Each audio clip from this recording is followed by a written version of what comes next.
Hi friends, నేను మీ నేస్తం. ఎలా ఉన్నారు? అందరు బాగున్నారా? ఈరోజు ఒక మంచి వీడియోతో మీ ముందుకు వచ్చాను.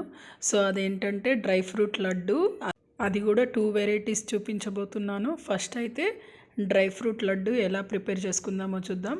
సో ఈ డ్రై ఫ్రూట్ మిక్చర్తోనే మనం ఇంకోటి చెక్కీలాగా కూడా ప్రిపేర్ చేసుకోవచ్చు.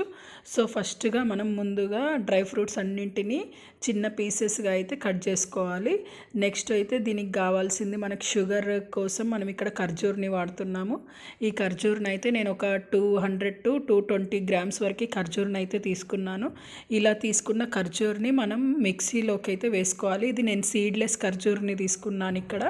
సో సీడ్లెస్ ఖర్జూర్ని నేను మిక్సీలో వేసి కొంచెం ముక్కలు లేకుండానైతే గ్రైండ్ చేసుకున్నాను. సో ఈ రకంగానైతే మనకి ఖర్జూర్ అనేది రెడీ అవుతుంది. నెక్స్ట్ ఈ ఖర్జూర్ కొంచెం నేతిలో అయితే వేయించాలి. సో ఇక్కడ నేను క్వాంటిటీ ప్రకారం అయితే నేను 4 టేబుల్ స్పూన్స్ అయితే నెయ్యిని వాడాను. ఇలా నెయ్యిని తీసుకున్నాక కాస్త వేడయ్యాక ఈ ఖర్జూర్ని మనం మిక్సీ చేసుకుంది ఉంది కదా, అదైతే దీంట్లోకి అయితే వేసుకోవాలి. ఇలా వేసుకున్న తర్వాత మనం ఒక 5 మినిట్స్ వరకు అయితే కలుపుతూ ఉండాలి, అడగంటకుండా. సో ఇందులో ఏమవుతుంది అంటే ఇలా కలపడం ద్వారా ఖర్జూర్ అనేది ముక్కలు ఉన్న మంచిగా మిక్స్ అవుతుంది. సో అదేంటి ఏంటంటే మనం డ్రై ఫ్రూట్స్ వేసినప్పుడు అది కొంచెం ముద్దలాగా అవ్వడానికి యూజ్ అవుతుంది, ఇలా మనం ఖర్జూర్ని నేతిలో వేయిస్తే. సో ఇలా నేతిలో వేయించేసరికి చూసారా ఫ్రెండ్స్, కొంచెం అయితే మనకు కలర్ చేంజ్ అవుతుంది అని కనిపిస్తుంది నెయ్యిలో కలిసాక ఖర్జూరు. సో ఇలా మనకు కలిసిపోయాక కొంచెం మనకి అది కలర్ చేంజ్ అవుతుంది, మెల్ట్ అయినట్టుగా అనిపిస్తే సో అప్పుడైతే మనం స్టవ్ని అయితే ఆఫ్ చేయాలి. సో ఇది మినిమం 5 మినిట్స్ అయితే పడుతుంది. కొంచెం సిమ్లో పెట్టి కలుపుకోవాలి అడగంటకుండా. మధ్య మధ్యలో కొంచెం ఏవైనా ముక్కల్లాగా అనిపిస్తే ఇలా స్పూన్తో కలపడం ద్వారా మనకి ఒక పేస్ట్ లాగా రెడీ అవుతుంది.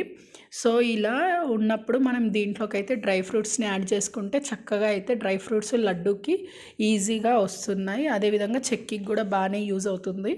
సో ఇలా రెడీ అయింది కదా, దీన్ని స్టవ్ ఆఫ్ చేసుకొని దీన్ని అయితే పక్కకు తీసుకోవాలి. సో దీంట్లోకి అయితే మనం చిన్నగా కట్ చేసుకున్న డ్రై ఫ్రూట్స్ అన్నింటినీ అయితే కలిపేసుకోవాలి దాంట్లోకి. సో ఇక్కడైతే నేను డ్రై ఫ్రూట్స్ని మనం కాజు, బాదం, కిస్మిస్, అదే రకంగా పంప్కిన్ సీడ్స్ని, నెక్స్ట్ మస్క్ మిలన్ సీడ్స్ని, సో ఈ సీడ్స్తో పాటు కిస్మిస్, నెక్స్ట్ అంజీర్ కూడా తీసుకున్నాను ఫ్రెండ్స్. సో ఇక్కడ అంజీర్ అదే రకంగా కొంచెం కొబ్బరి పొడిని అయితే నేను యాడ్ చేసుకున్నాను. సో ఇలా అన్నీ చిన్న చిన్నగా తరిగేసుకొని మనం ఈ ఖర్జూర్ని మనం ఇంతకుముందు వేడి చేసుకున్నాం కదా, దాంట్లోకి అయితే కలుపుకోవాలి. సో ఇలా కలుపుకున్నప్పుడు కొంచెం వేడి మీదనే మనం కొంచెం ముద్దలాగా అయితే చేసుకోవాలి, ఎందుకంటే బాగా చల్లారిపోతే అది ముద్దలాగా తొందరగా రాదు. సో ఇక్కడైతే మనకి ఇలా ముద్దలాగానైతే కలుపుతూ ఉండాలి కాస్త వేడి ఉన్నప్పుడే. సో ఇలా వేడిగా ఉన్నప్పుడు ఏమవుతుందంటే చక్కగా డ్రై ఫ్రూట్స్ అన్నీ కూడా ఖర్జూర్ దాంట్లో కలిసిపోతాయి. సో ఇలా చేశాను కదా ఫ్రెండ్స్, ఇలా అయితే మనకి ఎంత చక్కగా వచ్చిందో చూడండి. సో ఇదైతే మనకి ప్రిపేర్ అయినట్టు. దీంతో మనం చిన్న చిన్న లడ్డూలను అయితే చేసుకోవాలి. సో ఇలా ఈ రకంగానైతే నేనైతే లడ్డూలను అయితే ప్రిపేర్ చేసుకుంటున్నాను ఫ్రెండ్స్. ఇలా కాస్త వేడిగా ఉన్నప్పుడే మనం లడ్డూలను అయితే చేసుకోవాలి. ఇప్పుడైతే పర్ఫెక్ట్ షేప్ అయితే వస్తాయి. సో నేను ఈ రకంగానైతే కొంచెం మనం ప్రిపేర్ చేసుకున్న క్వాంటిటీలో సగం అయితే నేను లడ్డూలకైతే వాడాను. సో ఇక్కడైతే ఇలా లడ్డూలన్నింటినైతే ప్రిపేర్ చేసుకుంటున్నాను ఫ్రెండ్స్.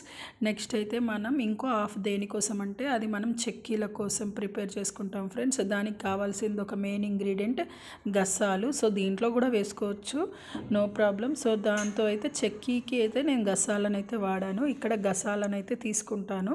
సో మిగిలిన మన మిశ్రమం ఉంటుంది కదా, సో దాన్ని అయితే మనం ఈ షేప్లోకి అయితే మనం ఒత్తుకోవాలి. సో మనకి ఖర్జూర్ కాస్త వేడిగా ఉంటుంది కాబట్టి ఈజీగా మనకి షేప్ అనేది వస్తుంది. సో ఈ షేప్లోనైతే మనం చేసుకోవాలి. నెక్స్ట్ అయితే ఈ షేప్లో ఉన్నప్పుడు గసాలను తీసుకొని ఒక ప్లేట్లో వేసుకోవాలి. సో ఇలా ప్లేట్లో వేసుకున్న తర్వాత ఈ రోల్ని మనం ఇలా రోల్ లాగా వచ్చింది కదా, ఈ రోల్ని అయితే 2 పార్ట్స్గా డివైడ్ చేసుకొని మనం ఈ గసాల్లోకి అయితే ఒకసారి రోల్ చేసుకోవాలి, కొంచెం మంచిగా గసాలు పట్టే వరకు దానికి. సో ఇలా అయితే నేనైతే రోల్ చేసుకుంటున్నాను.